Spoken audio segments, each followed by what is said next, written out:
Have you ever noticed something interesting about human nature? Most people can be incredibly compassionate towards others. When a friend is struggling, we listen. When someone makes a mistake, we reassure them. When someone feels lost, we remind them they're doing the best that they can. But when we make a mistake, suddenly the tone changes, the understanding disappears, and the voice inside our head becomes our harshest critic. Today, I want to talk about something that doesn't get discussed enough: why compassion for others can be easy, but compassion for ourselves can feel incredibly difficult, and more importantly, what we can actually do about it.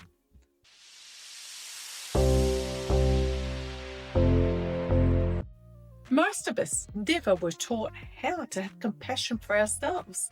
Think about it. Growing up, many of us were taught things like be strong, don't complain, push harder, do better next time. Now, none of these lessons are necessarily bad, but when they're not balanced with compassion and understanding, something happens. We begin to believe that our value comes from performance. So when we succeed, we feel good. But when we fail, struggle, or fall short of our expectations, we turn against ourselves.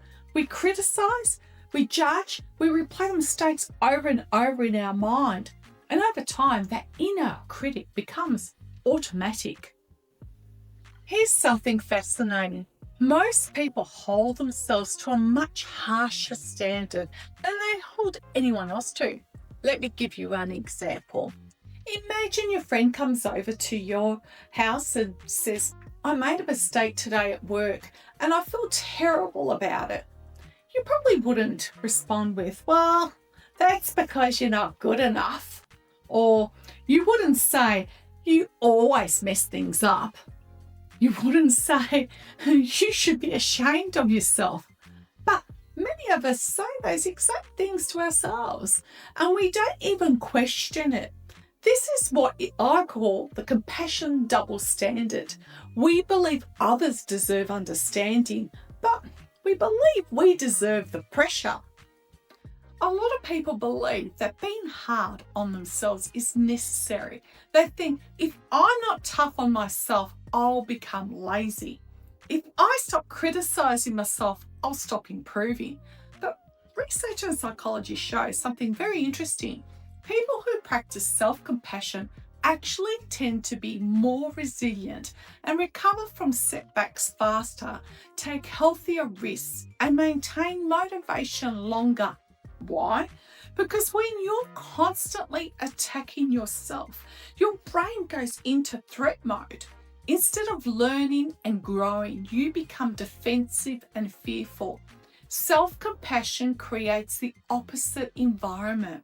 It creates psychological safety, and that's where the real growth happens. There's another part of self-compassion that people often overlook, and that's self-forgiveness. Many people carry around guilt from the past, maybe something they said, a decision they regret, a moment they wish they'd handled differently. But instead of learning from it and moving forward, they replay it again and again over in their mind. And here's something important to understand. Growth requires forgiveness, not because what happened didn't matter, but because staying stuck in shame doesn't help you evolve. If you never forgive yourself, you stay emotionally tied to the person you used to be. But growth means recognizing, I didn't know then what I know now. Every stage of your life is a version of you that was learning. Self-forgiveness allows you to take the lesson without carrying the weight forever. And when you can forgive yourself, something powerful happens. You create the space for the person you are becoming. Now, self-compassion doesn't mean ignoring mistakes. It doesn't mean making excuses. And sure doesn't mean avoiding growth. Self-compassion simply means this: you treat yourself with the same understanding you would offer someone you care about. When something goes wrong, instead of saying, "What's wrong with me?" you might ask, "What can I learn from this?" Instead of saying, "I always fail," you might say, "This is part of being human."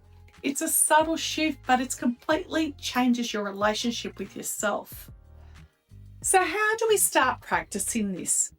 Here are a few simple things that can make a huge difference. First, notice your inner voice. Most of us don't realize how harsh we are with ourselves because it becomes automatic. Start paying attention. How do you speak to yourself when something goes wrong?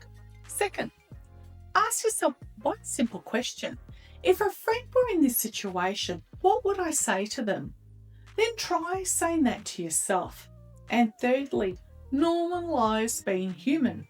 Everyone struggles, everyone makes mistakes, and everyone has moments where they feel uncertain or lost. You're not broken for experiencing those things. You're human. Now, a simple daily practice that you can start today is something called pause of compassion. The next time you notice yourself being critical or harsh towards yourself, pause and ask 3 questions in this. Is this thought actually happening to me? What would I say to someone else I care about? And what would a more compassionate response sound like? Over time, this small shift starts retraining your mind. When you start practicing self-compassion, something powerful happens. Your relationship with yourself changes. You stop seeing yourself as someone you constantly need to fix, and you start seeing yourself as someone you can support. Instead of being your own enemy, you become your own ally, and things change because your approach to life is different. Your goals, your growth, your healing, your future, everything. So if there's one idea I want you to leave with today, it's this. You deserve the same compassion that you give to others, not because you're perfect, but because you're human. And human means learning, growing, falling down, and sometimes getting back up again. The question is, can you start walking through that journey with yourself instead of against yourself? Because when you do, everything begins to shift. If this is something you have struggled with, I've also created a guided meditation on this channel called I Release Fear and Welcome Love into Every Part of My Being. It's designed to help soften the inner critic and reconnect you with a more compassionate relationship with yourself.